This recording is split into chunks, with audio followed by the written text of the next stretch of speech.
A deceptive promise in the heart. Synopsis. Because Praemai feared her authoritarian father would force her into marriage with a despicable man like what, she turned to Pasutha, a handsome veterinarian, to secretly marry her. The goal was to escape becoming the bride of someone she despised, in exchange for keeping his secret about raising a massive tiger. Little did she anticipate that from that day forward, she would live with a husband devoid of affection.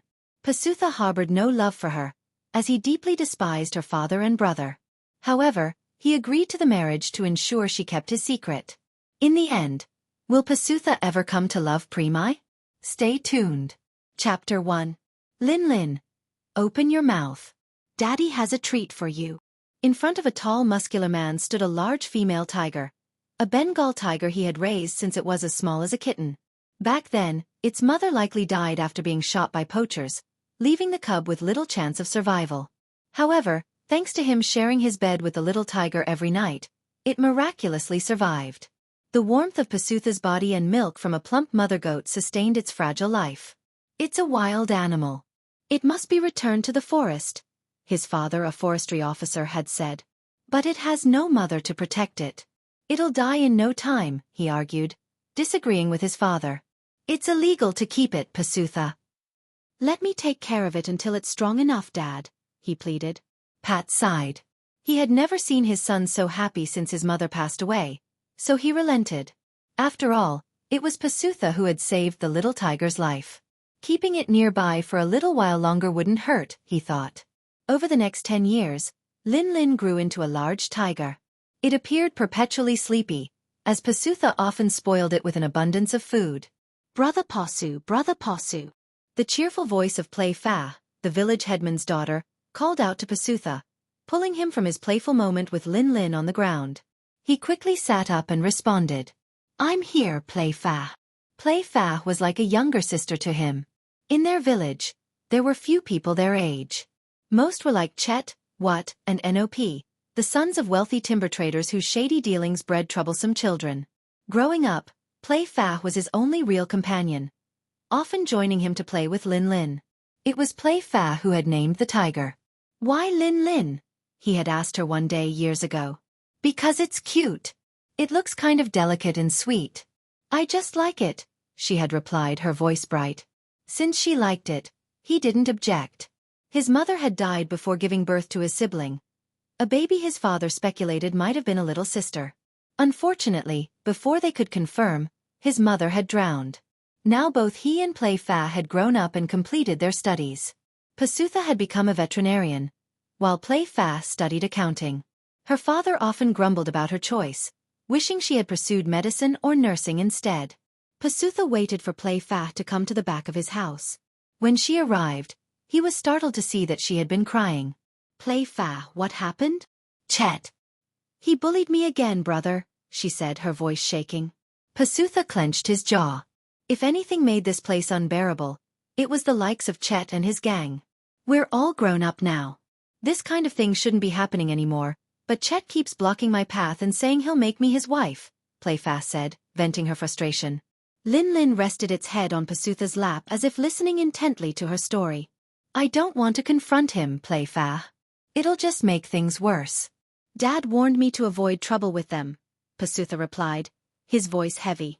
I don't want to deal with him either, Brother Pasu, but he keeps showing up. I can't take it anymore, she said, her tears starting to flow again. Don't cry. If he does this again, I won't let it slide. Brother Pasu, I'm just venting to you. I don't want my dad to know. He wouldn't take it lightly either, she confessed. I can't just listen to this over and over, Praemai. You're like a sister to me. How can I ignore it? He said firmly. Praemai's heart sank. She no longer thought of him as a brother, but more than that. Yet, since he still saw her as just a little sister, she forced a thin smile. All right, brother. Oh, by the way, did you hear?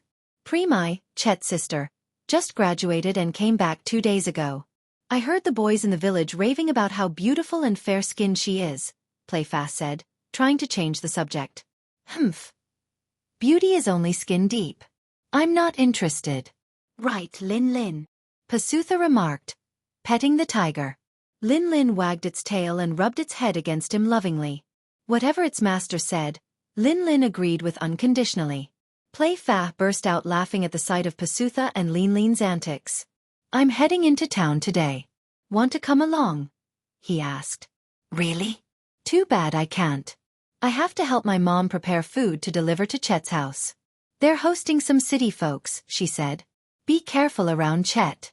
If anything happens, his father will never admit his son is at fault, Pasutha warned her. I will. If he mocks or bothers me, I'll spray him with pepper spray, she declared. Better yet, come tell me instead, he said, his tone protective. Play Fa felt a warm glow. Even if Pasutha didn't see her as more than a sister, he genuinely cared for her. All right, my dear brother.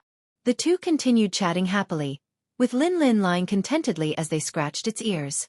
Deep in its heart, Lin Lin hoped Pasutha would always remain this kind and caring. If the day came when they had to part, Lin Lin's heart would surely break. Chapter 2. Praemai was the youngest daughter of Tim, the wealthiest timber merchant in the district. She had never wanted to return home because her father was a tyrant, and her brother was a troublemaker. But what could she do? She had graduated, and her father had insisted there was something important for her to handle. Tonight marked the final night her friends from the city would stay over. By morning, they would leave. This mountainous area, surrounded by forests, was not a place anyone could endure for long. Praemai herself didn't know how much longer she could bear it. In just 3 days of being home, Praemai had already had a major argument with her father. Outside, her friends anxiously waited, but none dared to open the door to intervene. Dad wants me to marry what?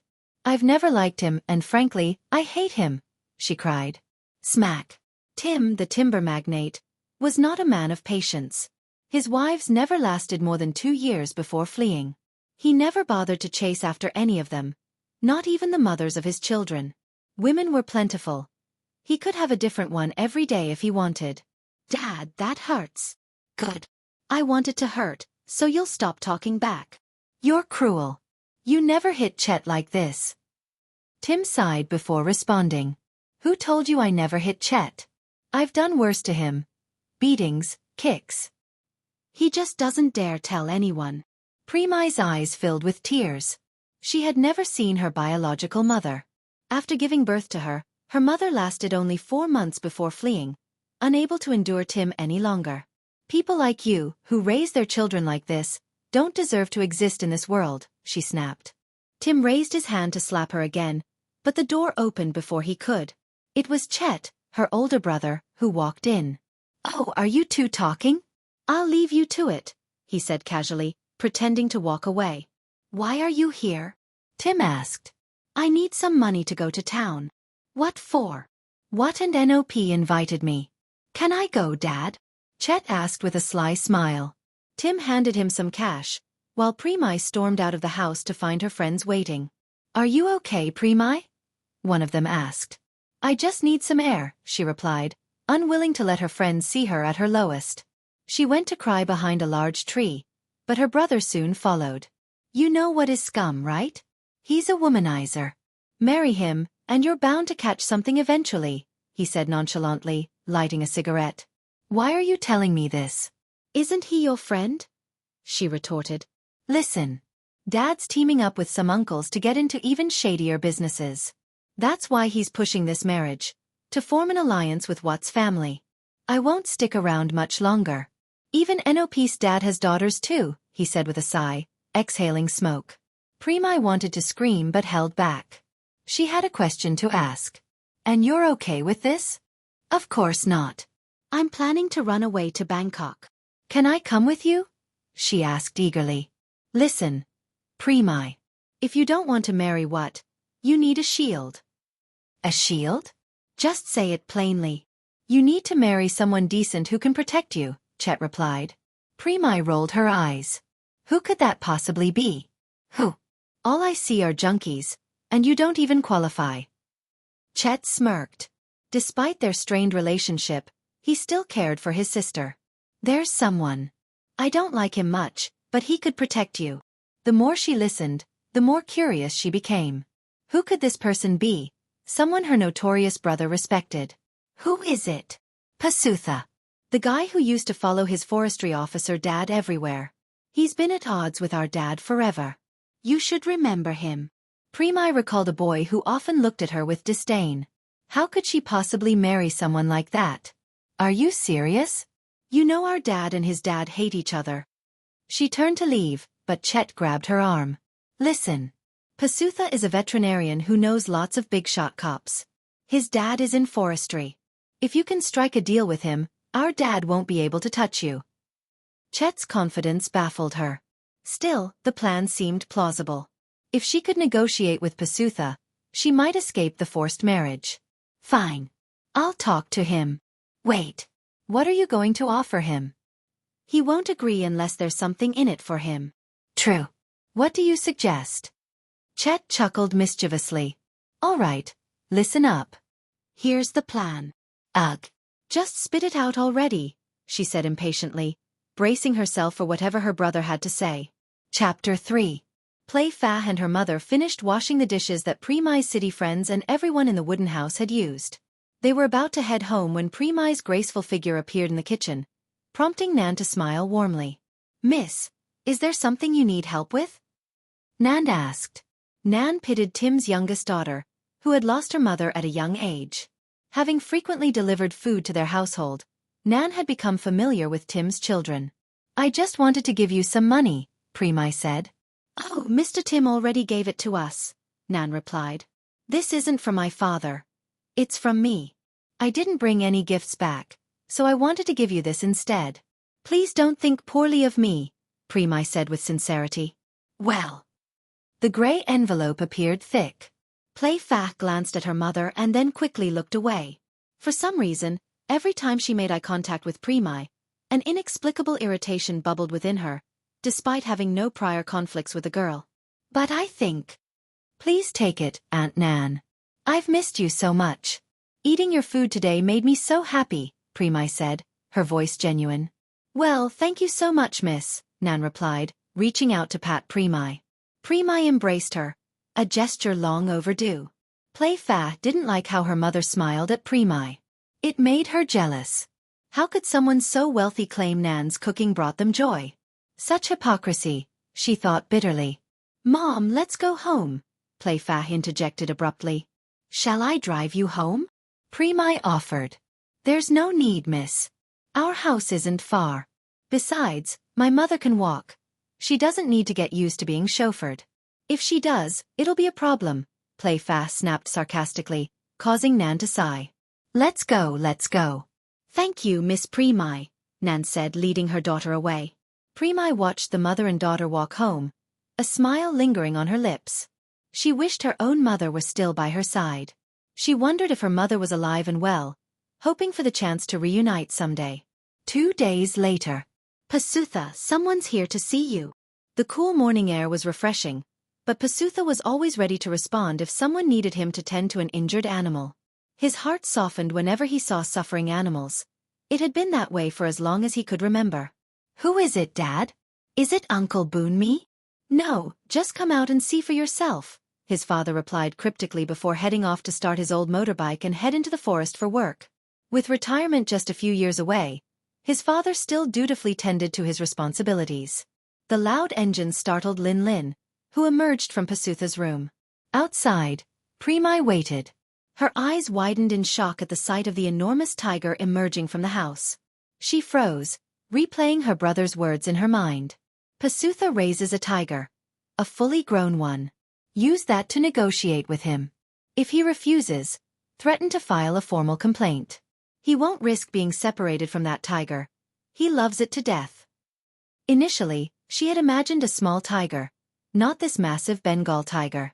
It stopped in its tracks upon seeing the unfamiliar woman clutching a trembling rabbit. The rabbit wasn't the only one quaking with fear. Good morning, Uncle Boonmi. Oh!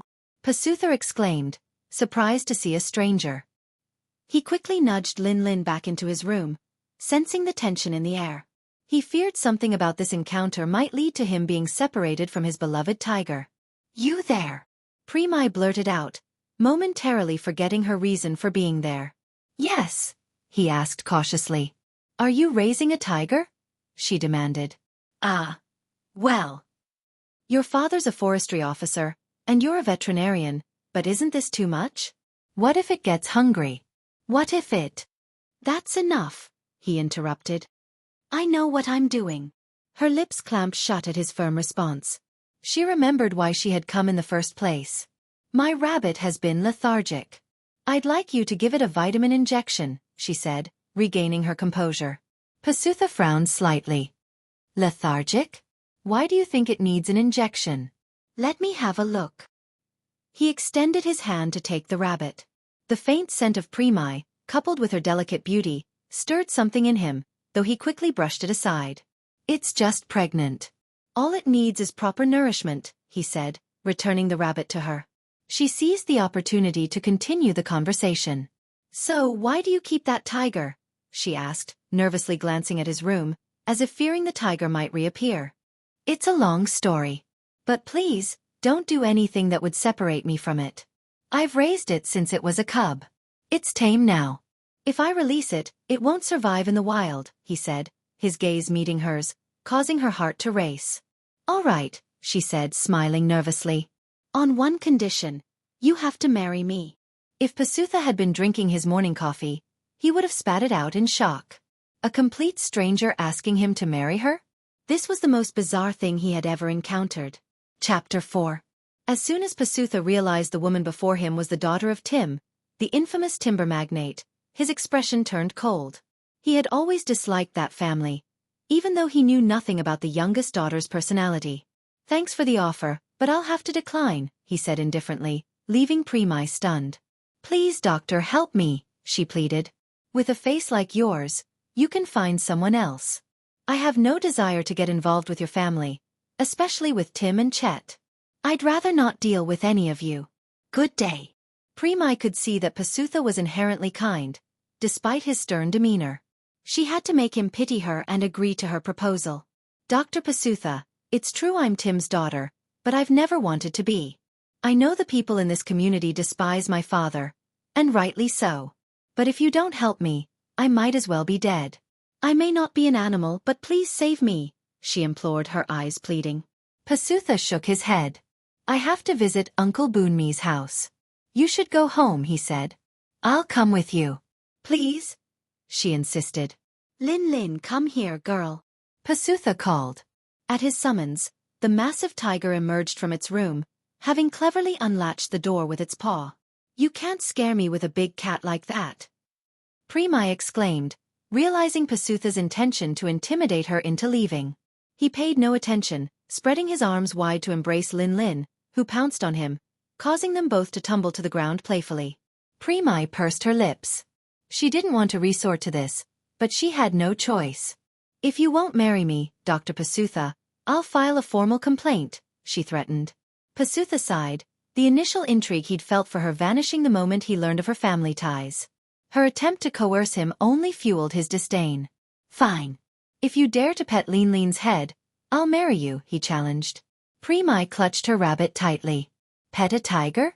Not a chance. No, I can't, she said. Then suit yourself.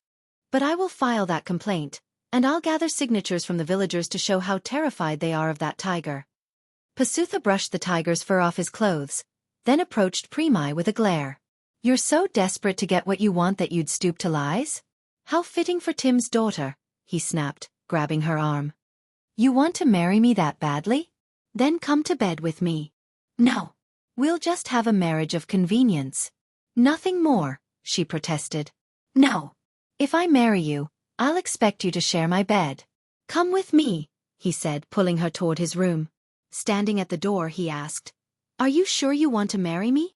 Even if it meant sharing a bed, she figured it was far better than marrying someone like what? She nodded resolutely. Pasutha lifted her into his arms and carried her to his bed, where Lin often slept. Please, be gentle with me. It's my first time, Praemai stammered, clutching her rabbit as Pasutha leaned over her. Pasutha, exasperated, thought, what on earth is this woman thinking? He had only wanted to scare her off, not have her take his bluff seriously. There's no mercy in the real thing, he teased. She shut her eyes tightly, clearly frightened. Seeing her like this made him want to tease her further. Leaning down, he brushed his nose against her soft cheek. The faint scent of baby powder made him smile. Praemai, meanwhile, squeezed her eyes shut even tighter, bracing herself. Thump, thump, thump. Brother Pasu. Are you here? The familiar voice changed Pasutha's expression instantly. Praemai squinted one eye open, recognizing the voice as well. Play fa, she whispered. Shoo, keep it down, he said, quickly pulling away and stepping out of the room. Outside, Play fa stood waiting, familiar with his house. Brother Pasu, did you just wake up? Yeah. What's up? Before Play fa could answer, Praemai appeared at the doorway, wearing only Pasutha's bath towel. Her startled expression mirrored Pasutha's as they locked eyes. But it was Play fa who froze in shock. Pasu. What is it, Play fa? He asked, turning to her. When he realized what she'd seen, his face paled. What are you doing? He hissed at Praemai. Dr. Pasutha, don't say that. You've already had me, so you must take responsibility, Praemai declared, taking his hand and turning to Play fa. Play fa, could you be a witness for us? She asked sweetly. Play fa's heart shattered. To Pasutha, she had always been like a sister. Despite spending so much time alone with him, he had never shown any romantic interest in her. But with Praemai, it had all happened faster than a wildfire. Brother Pasu, I'm so disappointed in you. You said you didn't like anyone from that family, she said, tears brimming in her eyes. Pasutha was speechless as Play fa turned and rushed down the stairs. He clutched his hair in frustration and turned to Praemai, who offered a sheepish, apologetic smile. She looked no different from the rabbit she had brought with her. Innocent but troublesome. Chapter 5. Praemai's wish was granted, but the revelation felt like a bomb had gone off in the village. The unimaginable had become reality. A small wedding ceremony was hastily arranged under the advice of Elder Pui, the respected village elder, who warned that if the couple didn't marry immediately, a great calamity would befall the community. Once the wedding is over, they'll need to move into the bride's house. My daughter can't live in some tiny shack, Tim declared to the elder, but Pat, Pasutha's father, would not back down. Nonsense. After the wedding, they'll live at the groom's house. Getting Pasutha is like getting a diamond, he retorted. Tim gritted his teeth. He had disliked Pat since they were young. But with the situation as it was, if his daughter became pregnant, it would be Tim's family that bore the disgrace. While the elders argued, the couple quietly completed the ceremony. In the end, they moved in with Pasutha because he couldn't leave Lin Lin, who would refuse to eat without him. Doctor, take good care of my daughter. She's my only one, Tim said before leaving, half pleading, half commanding. Pasutha responded with a silent smile, giving no assurances. He felt like nothing more than a pawn in Praemai's scheme. Play fa didn't attend the ceremony, leaving only Aunt Nan to cook for the monks and villagers. The village headman looked visibly disappointed. The son-in-law he had hoped for was now married to the most disliked family in the village. Chet and his group observed from afar, with what glaring furiously. He assumed Pasutha had stolen his bride-to-be. Damn him! What growled? Come on, man. My sister may look sweet, but she's not your type, Chet said, trying to soothe What, handing him a bottle of liquor. What took a swig, but his vengeful gaze sent shivers down Chet's spine. In truth, Chet wasn't inherently bad. He had been an insecure child forced to put on a tough facade to fit in with his father's unruly friends. The teasing and harassment of Play fa had never been his idea, but refusing to participate would have made him an outcast. Yet Chet's troubles were far from over. With Tim's hope in Praemai dashed, he was now looking to Chet to fulfill his ambitions. That night, Praemai cried herself to sleep. Pasutha had declared that Lin Lin would have her spot on the bed, leaving her to sleep in a corner. Doctor! What kind of husband makes his bride sleep in a corner? She sobbed, stunned at the depth of his resentment. This is just a fake marriage you forced on me. Please don't make this harder for me, he said coldly, quickly changing his clothes. Where are you going? She asked. To Uncle Boonmee's house. His buffalo is about to give birth. Stay here with Lin Lin or your little rabbit, he replied. No. What if I end up in your tiger's stomach? She wailed. Pasutha shook his head, unwilling to waste more time. Lin Lin, keep an eye on her. Don't play with her. When I return, everything better be in order, okay? He said, stroking Lin Lin lovingly. Lin Lin nuzzled his leg affectionately. Pasutha glanced briefly at Praemai before grabbing his medical kit and leaving without another word. Left alone with the enormous tiger, Praemai tried to calm herself. No matter how tame it seemed, Lin was still a wild animal. Its instincts could awaken at any moment. "Don't come near me, okay? Understand?" she said nervously. Lin, seemingly annoyed, sauntered out of the room. Praemai quickly shut the door, exhaling in relief. "Hurry back, doctor. I'm going to wet myself from fear," she muttered. "I should never have listened to Chet." Trying to distract herself, she noticed a grand piano in the corner of the room. Intrigued, she pulled off the covering. "Wow, he can play this," she murmured. Excited, she dragged a chair over and sat in front of the piano. She began to play, her fingers moving gracefully over the keys. She had learned piano as a child and hadn't forgotten her skill. The beautiful melody filled the house. Lin, grooming itself nearby, perked up its ears at the sound. It padded toward the locked room, peeking inside before lying down again. This time, it swayed its tail to the rhythm of the music as if it, too, found the song enchanting. Chapter 6. That night, Pasutha ended up sleeping outside with Lin, as the room was locked from the inside. The warmth of the tiger's massive body made it easy for the young veterinarian to sleep soundly until morning. When his father returned, driving up in his old vehicle, he sighed at the sight of his son curled up with the tiger. "Pasutha, son, I brought sticky rice and dried fish for you," Pat said. Lin sniffed the air and nuzzled against Pat, who was nearing retirement. He couldn't shake the worry that keeping Lin might bring trouble to Pasutha one day. "Father, you're back already?" Pasutha asked. "Just got here." "Why are you sleeping outside?" Pat asked. "I just wanted to cuddle Lin out here," Pasutha answered honestly. Just being with Lin made him happy. "Tell me the truth. What's really going on here?" When Pat learned about the situation with Tim's daughter, he admitted he was furious. But after venting to his colleagues over a couple of drinks the previous night, he had calmed down. "It's nothing, really.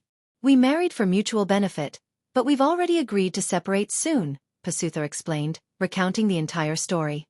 It only deepened Pat's disdain for Tim's family. "Cunning, just like everyone else in that house." "Yes, but I ask that you don't hold it against Praemai." "This was a mutual agreement," Pasutha pleaded. Pat sighed heavily. "Pasutha, even if Praemai is protecting your interests now, don't forget that secrets don't stay hidden forever. If someone wants to ruin this, it could still end with you and Lin being separated." Pasutha hugged Lin tightly, feeling a pang in his heart. His words carried the weight of his bond with Lin, which Praemai, stepping out of the house, overheard. "It's strange, Dad. Lin was on the brink of death back then. A lonely fragment of a soul. I brought her back, raised her as if she were my sibling or child, and she recovered, growing strong by my side. But people still watch me, accusing me like I'm some criminal who deserves punishment," Pasutha said. Pat patted his son's shoulder. He understood Pasutha's pain but also knew the law's limits. "She's a wild animal. Her instincts might surface one day. We can't predict what Lin might do, Pasutha." The son's face fell as he grew silent. The bond between Pasutha and Lin was unbreakable. Lin was motherless, just like him. Pat slung his gear over his shoulder as he prepared for another day's work. "Don't forget to eat. I'll be heading off." Pasutha nodded absent-mindedly. When the sound of the motorbike faded into the forest, Praemai emerged. "Doctor, I'm sorry for forcing you into this marriage," she said softly. Pasutha looked up, visibly annoyed. Besides being pushed into the situation, he had lost Playfa, who now avoided him entirely. "Eat the food." "I'm going to take a bath," he said curtly. "Wait. I mean it. I'm really sorry," she pleaded. "Noted," he replied indifferently, heading off to wash up. He returned to eat his sticky rice quickly, prompting her to ask, "Are you going out again?" "Yes, Uncle Boonmee's buffalo is giving birth," he replied. "Let me come with you." "No. I want to go alone." "But, doctor, it's lonely staying here by myself." "Then go back to your own house." His words were cold, driven by his dislike for her manipulation and his low regard for her family. "You really hate me, don't you? I said I'm sorry. Tell me how I can make it up to you. Just stop looking at me like this," she begged. Pasutha sighed. I lost Play Fa because of a misunderstanding. Oh. So you like Play Fa? He shot her a sharp look, making her grin awkwardly. Play Fa and I are like siblings. Just because a man and a woman are close doesn't mean they're romantically involved, he said. I see. Then take me with you, please. No. Absolutely not. You're so cruel. Humph. Really cruel, she said, wishing he cared for her the way he did for Play Fa. Despite his anger, he had never spoken harshly to her. Accustomed to her father's harsh words, she couldn't help but admire Pasutha's restraint. If you insist, fine.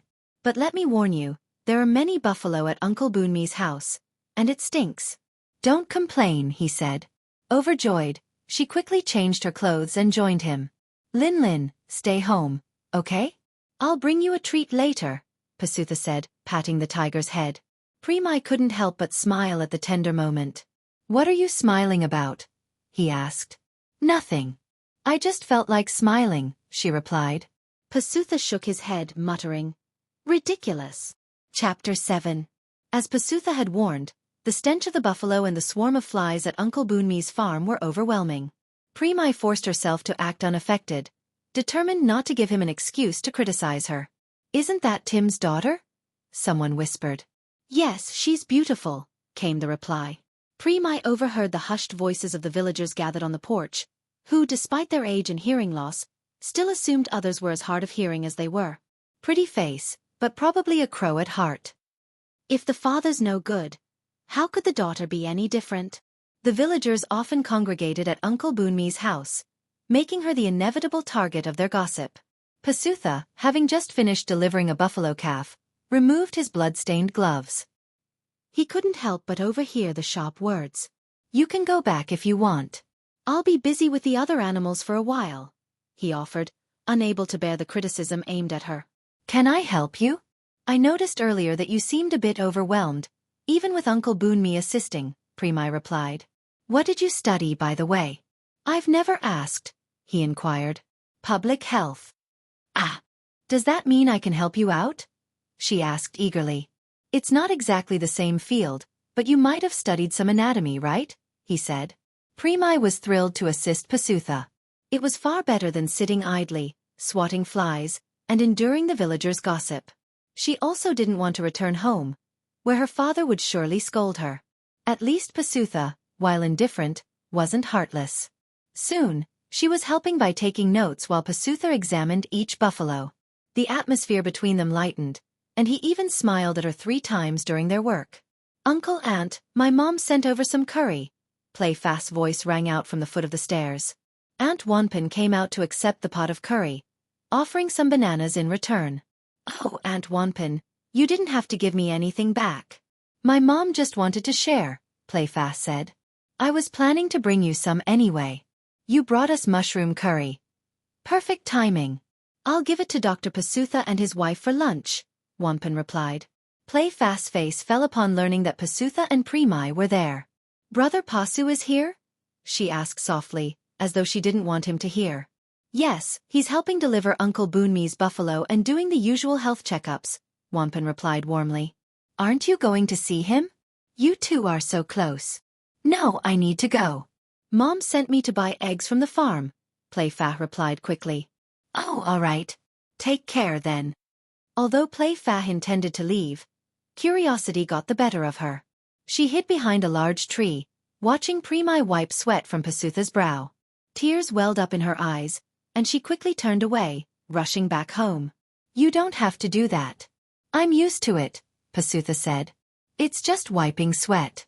Don't be so stubborn, doctor, Praemai retorted. The truth was far from what Play Fa had seen. Praemai was trying to be kind, but Pasutha felt nothing in return. I'm not being stubborn.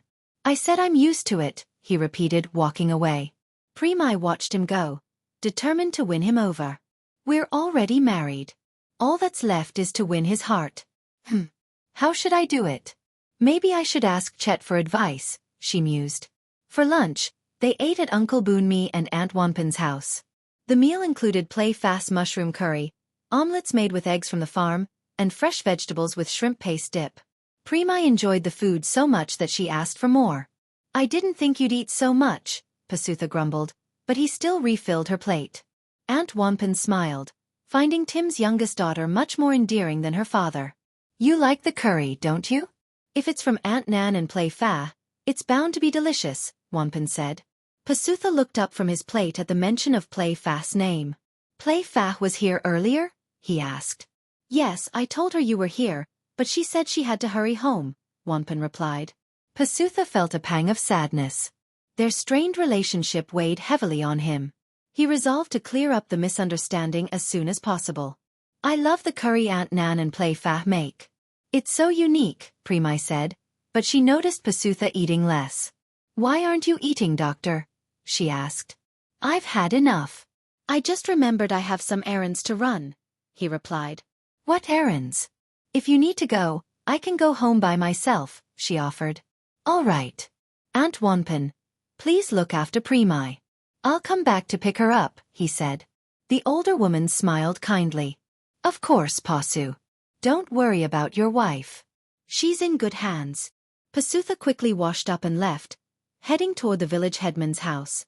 Aunt Wampin chuckled. He's probably off to see Play Fa. Those two are inseparable, she said. Praemai's face fell. So his errand was to see Play Fa? A wave of unease swept over her, and she decided to excuse herself. Aunt, I just remembered something I need to do. I'll head out now, she said. All right, take care, dear, Wampin replied, confused by everyone's sudden errands that day. With a sigh, she returned to cleaning up the dishes. Chapter 8. What do you want? Chet asked, exhaling cigarette smoke as he lounged with his friends at a shack near the cemetery.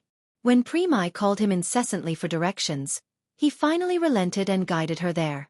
What and Nop eyed her with a mixture of desire and restraint, exchanging knowing glances but saying nothing.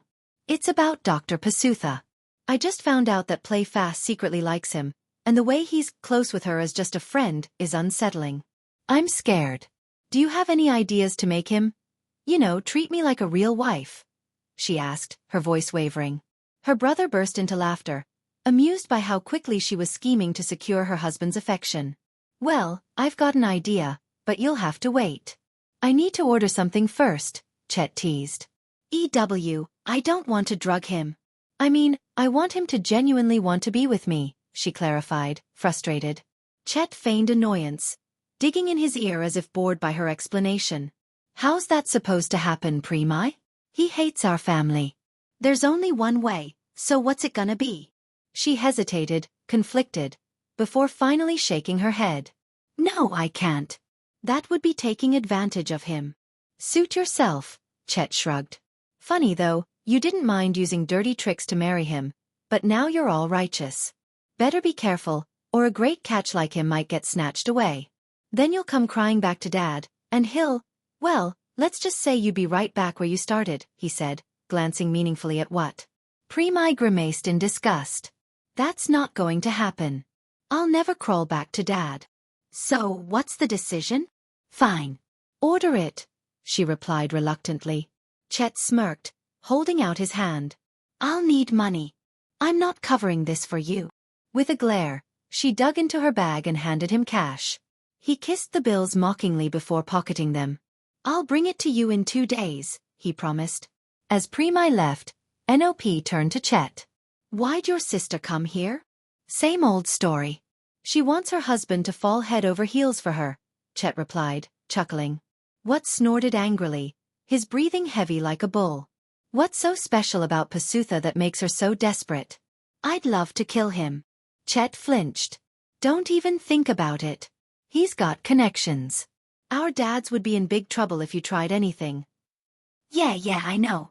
I'm just venting, Wat muttered, though deep down, his resentment festered.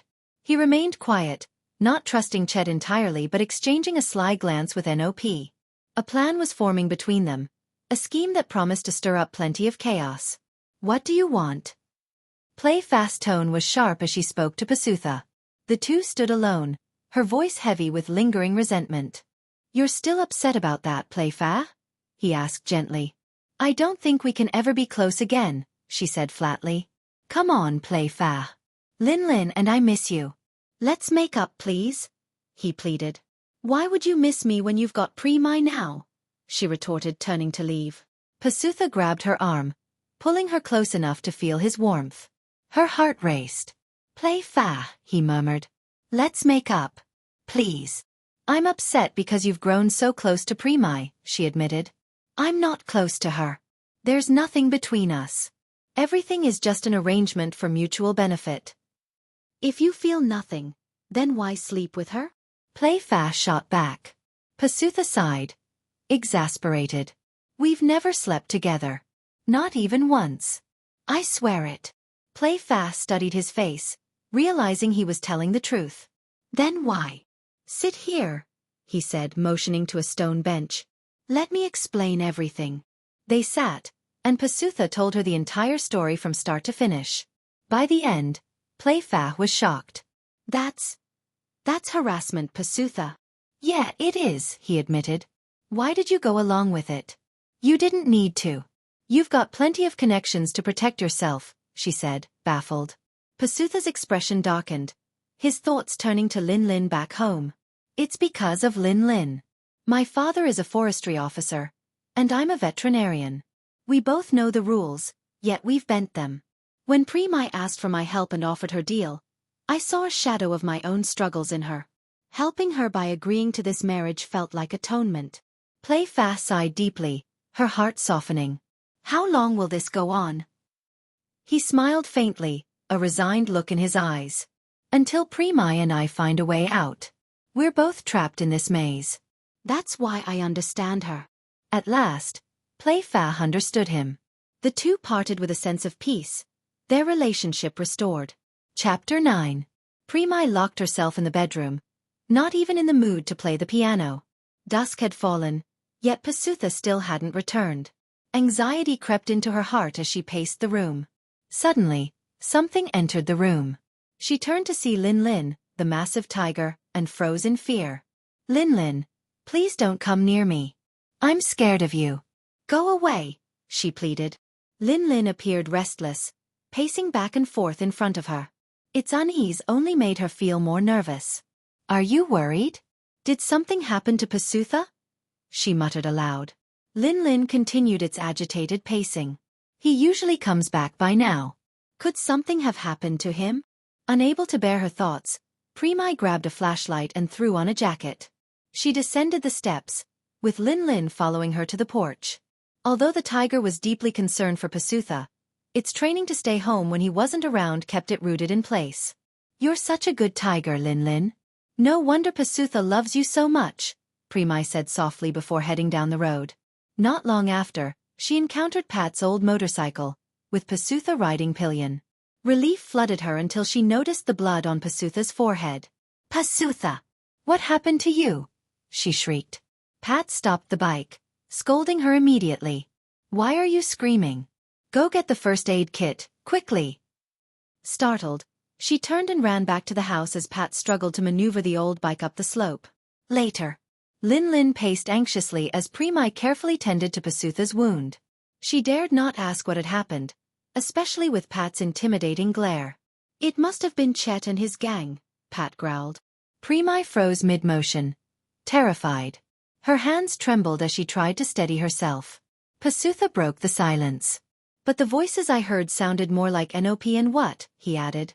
They were probably there, hiding further away, Pat replied, his tone grim. His eyes briefly flicked toward Praemai, who avoided his gaze entirely. He sighed heavily and stood up. I'm staying here tonight. If they come back, I'll be ready to greet them with some hot lead, he announced before storming off the porch, likely to vent his anger nearby. What's wrong with you? You look pale, Pasutha asked Praemai. Your father is terrifying, she admitted, her voice trembling. Pasutha frowned. That's not fair to say. Every parent loves their children. Besides, your brothers really are a menace. He stood up and retreated to his room, leaving Praemai feeling lonelier than ever. Lin Lin, noticing her distress, nudged her shoulder gently as if to comfort her. Surprised, she turned to meet the tiger's eyes and, overwhelmed by her emotions, hugged the enormous feline tightly. Hick, hick. She sobbed softly. The door opened again, and Pasutha stepped out, having forgotten his phone. He stopped in his tracks, startled to see Lin Lin allowing Praemai to hug it. Normally, Lin Lin only tolerated being hugged by him or play fa. Anyone else was usually met with indifference. The sight filled Pasutha with guilt. He realized he might have been too harsh earlier. "Have you eaten yet?" he asked gently. Praemai released Lin Lin and wiped her tears. "No. What about you?" "Me neither. There's only canned fish and instant noodles in the kitchen. Would you like me to make some?" she offered. "Are you sure?" he asked, glancing at her delicate frame. "I'm not as fragile as I look, doctor. I cooked for myself all the time when I studied in Bangkok," she assured him. "All right. Noodles with canned fish, then. Thank you. I'll step outside to make a call." As he disappeared into the house, Praemai headed into the kitchen. Soon, the sound of a simmering pot filled the air. She crushed garlic and lemongrass, adding them to the pot along with the canned fish. Adjusting the seasoning to her liking, she added the noodles and stirred until the dish was ready. Later, the three of them, Pat, Pasutha, and Praemai, sat around a simple meal of noodles with canned fish. Pat hesitated, eyeing the steaming bowl suspiciously. "I think I'm full already," Pat grumbled. Pasutha smiled, understanding his father's hesitation. He took a big bite and exclaimed, "Dad, you have to try this. It's delicious." Praemai watched nervously, her earlier confidence faltering. "Really?"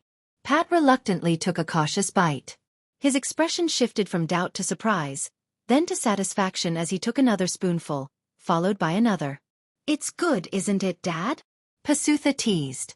Realizing his enjoyment was showing, Pat coughed and muttered, "It's all right. Just clears the throat, that's all." Despite his gruff exterior, Praemai's heart swelled with happiness. She had finally won over her father-in-law's approval, at least through her cooking. Chapter 10. Late that night, Pasutha began murmuring in his sleep, delirious from a fever. Hearing him, Praemai quickly fetched a damp towel and began wiping his sweat. His body was burning up, and she hesitated before unbuttoning his shirt for better access. "Lin Lin. Lin Lin," he murmured. She sighed inwardly. Even with a fever, he still thought of Lin Lin. A pang of guilt hit her as she remembered the time she had used his love for the tiger to threaten him. "Doctor, I'm so sorry. From now on, I'll make it up to you by being better," she whispered. Pasutha suddenly grabbed her hand, his fevered eyes half open. He smiled weakly, the bandage on his head highlighting his pale complexion. "I'm cold," he said faintly. "I'll cover you with a blanket," she replied, quickly setting the towel aside and pulling a comforter over him. Yet his body still trembled, and she decided to lie beside him, offering her warmth. The sound of his chattering teeth soon stopped, and Praemai lay still, not daring to move for fear of waking him. Just let him sleep through the night. Morning will come soon enough, she thought. As dawn approached, she felt warm breath against her face. Sleepily, she opened her eyes halfway, the morning chill tempting her to keep them closed. Before she could fully awaken, warmth pressed against her lips, stealing her breath. His mouth moved against hers, and a hot tongue slipped inside, exploring with surprising tenderness. "MH," she gasped, breaking free and sitting up in shock. "Doctor, what are you doing?" she exclaimed. Pasutha smiled faintly, still pale from his fever. He felt ashamed, yet couldn't help himself. Seeing her peacefully asleep had made him lean in for a kiss. "I'm sorry," he murmured. "You didn't mean to, right?" she asked. "Yeah," he admitted. Her initial frustration faded as an idea crossed her mind. Deep down, she wanted this. Wanted to secure his affection and ensure he stayed with her. "Doctor, I heard somewhere that if someone steals a kiss, they must return it. Otherwise, bad luck will follow." "Close your eyes," she teased. Confused and feverish, he complied.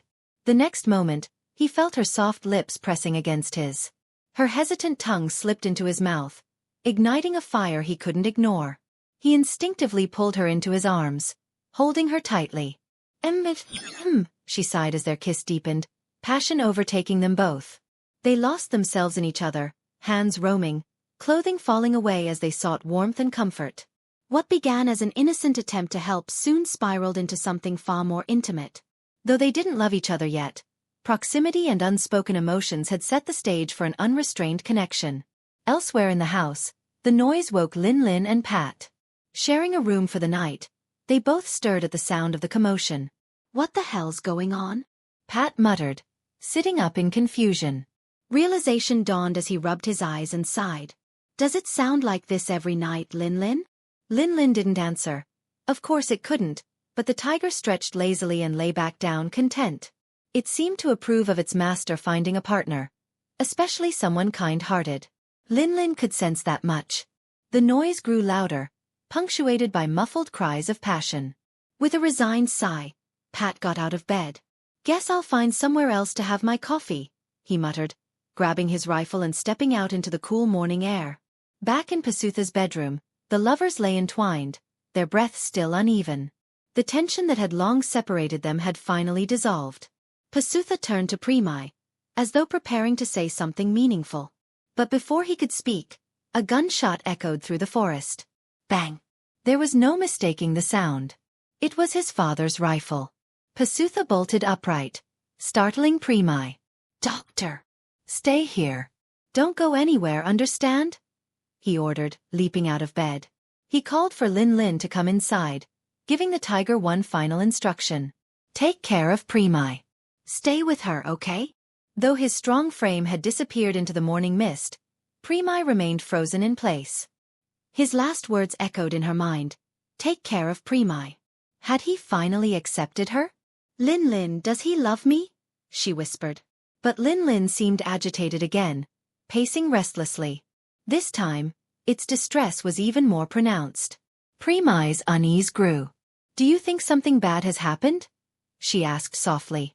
Instead of answering, Lin rested its head on her lap and sighed deeply, almost like a human. Praemai stroked its fur, silently praying for Pasutha's safe return. Chapter 11. At one point, Praemai thought she could make Pasutha accept her, nurture their relationship, and build a happy life together until old age, complete with a family of their own. But that hope was a fleeting dream. Now, he wouldn't even look at her. He treated her like a stranger, someone he despised, even though she wasn't at fault. Yes, the gunshot 3 mornings ago had ended Pat's life. Someone who had harbored a grudge against him for years finally pulled the trigger. 3 days passed, feeling like an eternity. Praemai had only Lin for comfort. Pasutha had not returned home. Instead, he stayed at Playfa's house. The sight of Playfa hugging him so warmly was a stab to Praemai's heart. What did I do wrong? This question echoed in her mind repeatedly until she burst into tears, overcome by frustration. Unable to bear it any longer, she decided to return to her father's house. "Finally back, you troublesome daughter," Tim greeted her dismissively. His attention focused on a young woman sitting beside him, fawning over him like a devoted servant. "Father, you did it, didn't you? You killed him, didn't you?" she accused. Tim understood immediately who she was referring to and scowled. "Watch your mouth, you ungrateful brat. Why did you do it?" she pressed. "I didn't," he roared, slamming the table so hard the young woman next to him flinched. Praemai bit her lip just as Chet emerged from another room, looking startled. "I know you think I killed Pat, but let me tell you something, you foolish girl. Pat had plenty of enemies who wanted him dead. He spent his life crossing the wrong people," Tim spat, pointing an accusing finger at her. Chet, who was heading toward the door, stopped short as Tim barked. "Chet, where do you think you're going?" To eat," Chet replied hesitantly. "Eat in the kitchen. You're not leaving this house for a week," Tim commanded. Chet, visibly intimidated, lowered his head and retreated to the kitchen. As he passed Praemai, he glanced at her from the corner of his eye, prompting Tim to shout again, "If you're hungry, hurry up before I kick you." Once her brother was out of sight, Praemai pondered aloud. Could it have been Chet? It wasn't him. Chet wouldn't dare. Forget about this nonsense. Instead, think carefully about whether you'll stay with Pasutha or not.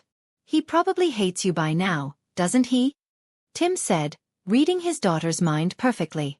Praemai's heart ached. Everything had been going so well, and now it was all crumbling apart. "I think I love him, father," she admitted. Tim laughed bitterly. "What a waste of good blood. You must have inherited more from your mother, caring about love more than reality." Praemai lowered her head. Love was indeed a perplexing emotion, bringing both smiles and sorrow in an instant. "I'll be leaving now," she said softly. "Wait," Tim called out. She paused, trying to hold back the tears threatening to fall. She didn't know what to do anymore. "Yes, father.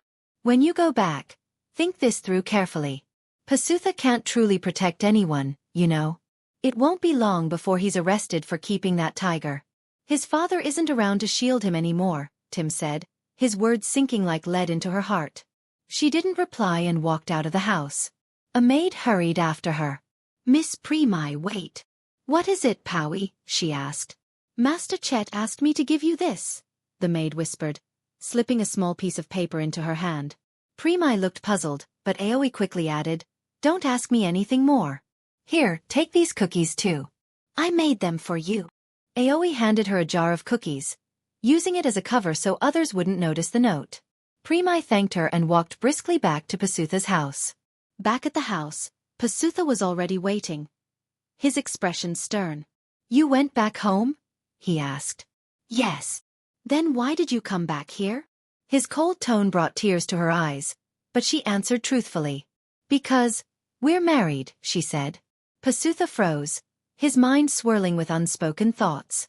But after everything, he couldn't let her stay. "You should go back home. We're done here," he said. Praemai, unwilling to give up, grabbed his arm to plead. In the scuffle, the piece of paper Aoi had given her fell to the ground. Both of them looked down at it. "What's that?" he asked. She quickly bent to pick it up, but Pasutha's suspicions were already raised. "Give it to me if you've got nothing to hide," he demanded. "But it's a note from my brother Chet," she admitted reluctantly. Pasutha's eyes flashed with anger as he snatched it from her. The softness in his demeanor had vanished since his father's death, leaving only suspicion and resentment. She bit her lip, knowing he likely blamed her family for Pat's murder. But as he read the note, his expression shifted to one of confusion. Frowning, he handed it back to her. Unable to resist, she read it herself. "Praemai, it's me. Right now, Pasutha is in danger. What and his father are worse than we thought. They've devised a new plan, and Dad isn't involved this time. He's in trouble himself. Think carefully about whether to stay with Pasutha or come back home. P.S. Sorry for telling you to marry him. I didn't think what would go this far. Destroy this note after reading it. What is this?"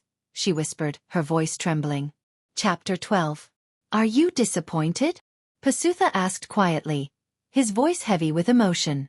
"In the end, nothing turned out the way you hoped. I can't even protect you.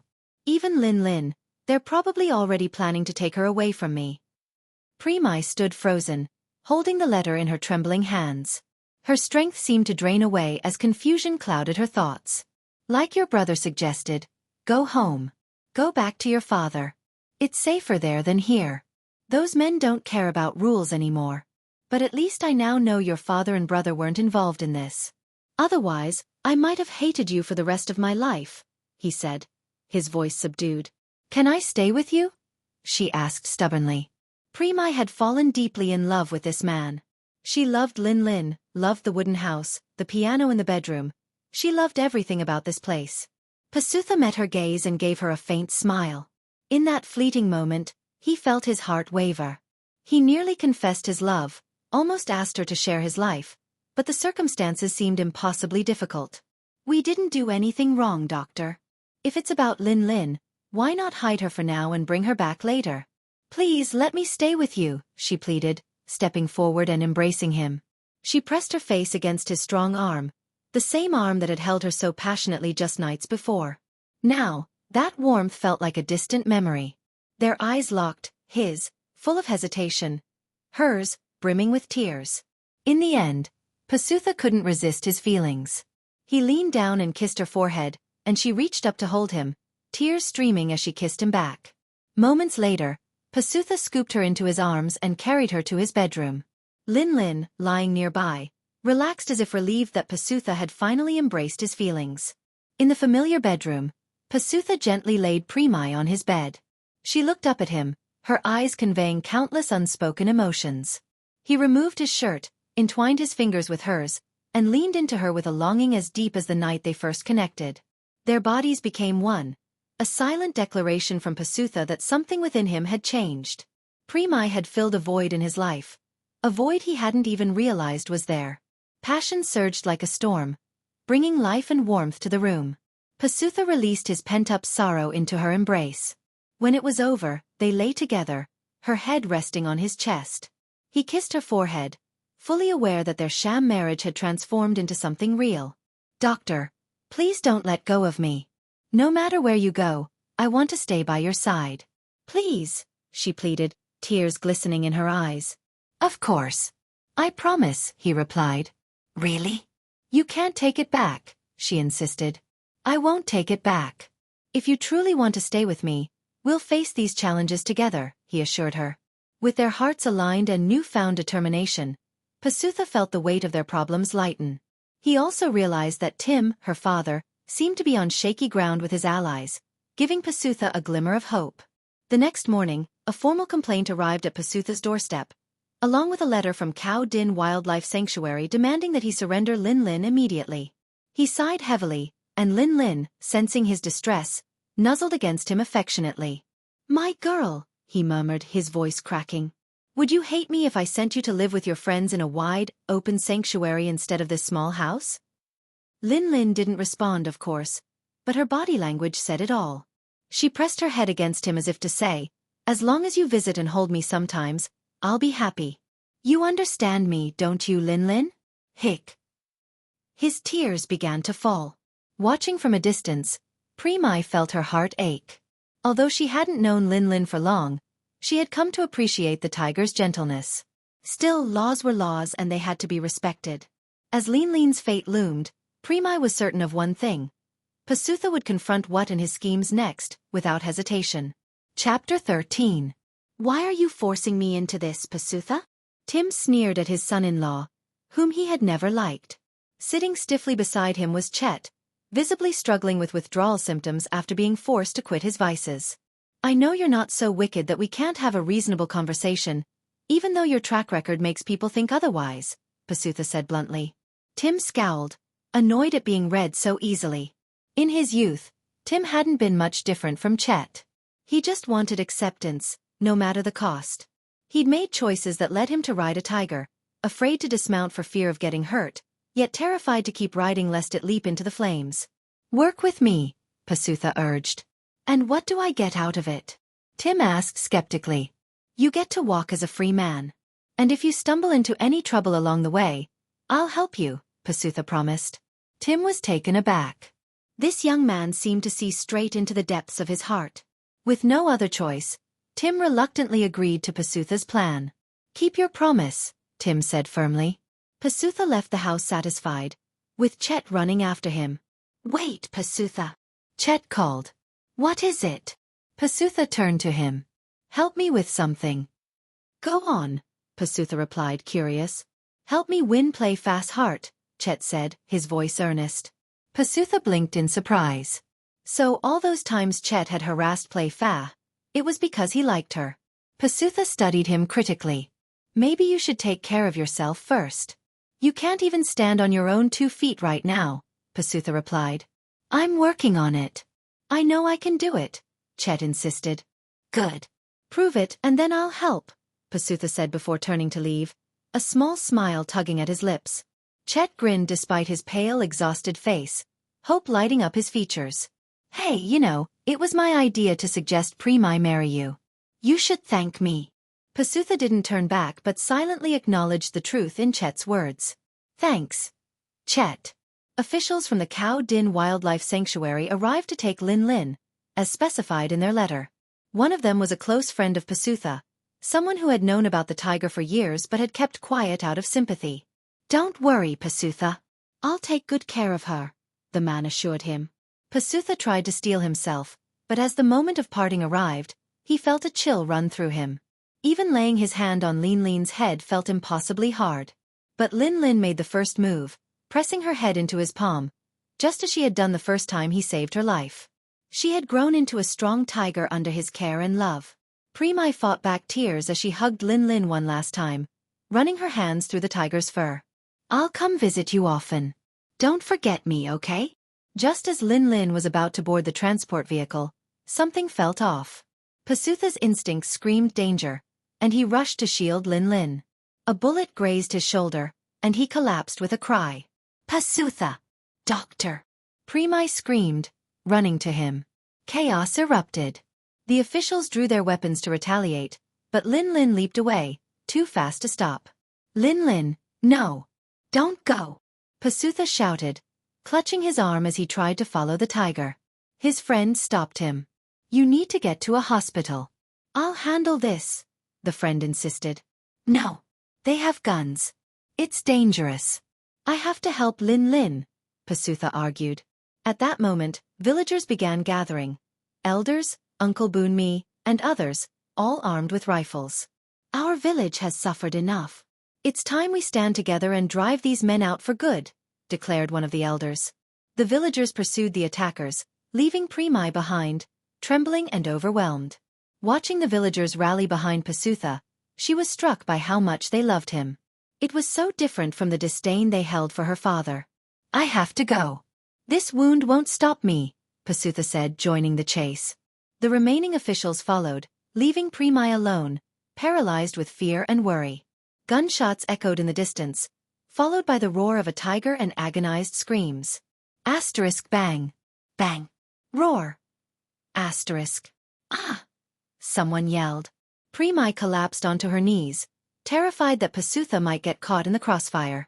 Her vision swam, and she couldn't bring herself to stand. Suddenly, a hand reached out to her. Looking up, she saw Playfa smiling softly. Everything will be fine. Don't worry, Playfa said reassuringly, helping Praemai to her feet. She led Praemai to sit on a tree stump nearby. I heard gunshots, Praemai said shakily. That was your father. He only fired warning shots to scare off NOP and what? Playfa explained calmly, a strange lightness in her tone as if she were secretly pleased about something. My father? Why would he help? Praemai asked, confused. Apparently, she had been left in the dark about everything. Didn't anyone tell you anything? Playfa asked. No. What's going on, Playfa? Feeling a sense of importance, Playfa began recounting everything. Before the incident, Chet had confessed his love to her and promised to turn his life around. He had also revealed the plan to bring NOP, What, and their fathers to justice, with himself as a key witness for the authorities. I'll explain everything. You deserve to know, Playfa said, sitting closer. By the end of her story, Praemai was in shock, but a sense of relief and joy began to well up inside her. Is this really happening? Is my dream coming true? She whispered, tears streaming as Playfa smiled warmly beside her. Chapter 14. Everything ended well. The wrongdoers received the punishment they deserved. Lin Lin managed to leave her mark, literally, on two of them by biting their shoulders, avenging the harm done to her beloved guardian. It was the sweetest revenge for the tiger. Though Lin Lin ultimately had to move to Cao Din Zoo, Pasutha made a solemn promise to visit her twice a month. All he asked in return was for her to remember him. Behave yourself there, Lin Lin, he said, stroking her head one last time. Take care of yourself, my dear girl. Man and tiger lingered in their farewell, unwilling to part. Playfa, who had bonded with Lin Lin as well, cried endlessly as she hugged the tiger goodbye. Don't play hard to get when someone comes courting you, Lin Lin, she joked through her tears. Pasutha's friend, a wildlife officer, reminded him, you should see a doctor soon. That wound on your shoulder looks bad. Pasutha, with a blood-stained bandage on his shoulder, had insisted on staying to bid Lin Lin farewell before seeking medical attention. The somber mood persisted as the transport vehicle drove away with Lin Lin inside. Pasutha stood still, watching until the truck disappeared from view. It'll be okay, brother. You've lost Lin Lin, but you still have your wife by your side, Playfa said, gesturing toward Praemai, who stood at a respectful distance, feeling like an outsider. Go tell her, brother. Tell her you love her, Playfa encouraged. I'm grieving, Playfa, Pasutha replied, his voice tinged with sadness. And so is she. Look at her eyes. Invite her to go with you to the hospital, and use the chance to tell her how you feel, she urged. When did you start playing matchmaker? Pasutha asked, managing a faint smile. Right now, Playfa quipped. The villagers have all gone home, and so will I. Good luck, Pasutha. She almost patted his shoulder in encouragement but thought better of it when she saw the blood-soaked bandage. Instead, she walked away, humming a tune, hoping to run into someone along the way. Someone who used to tease her but had recently shown his true feelings. Doctor, are you okay? Let's get you to the hospital. The bullet may have missed a major artery, but you're still bleeding heavily, Praemai said, shaking off her insecurities to approach him. Pasutha turned and gave her a soft smile. Worried about me? He asked. Yes, I'm worried, very worried, she admitted. I'm afraid you won't be able to keep the promises you made to me. And what promises are those? He teased. Don't play coy. Let's go to the hospital, she said, moving to help him up. But as she reached for him, he leaned in and kissed her cheek, halting her actions entirely. Doctor, she whispered. Be my assistant forever, he said. It was an invitation to stay by his side for a lifetime. Tears welled up in her eyes, and she nodded without hesitation. She was not one to put up any resistance. Yes, I'd be honored. I love you, Praemai. And I love you too, Dr. Pasutha. Though the confession came in the most unceremonious circumstances, Pasutha felt that the wound on his shoulder did nothing to dull the overwhelming joy in his heart. Love had a way of making everything feel lighter. Praemai and Pasutha smiled at each other, basking in their newfound happiness. The road ahead for them was one they would walk together. For a lifetime. Subscribe now for more interesting stories.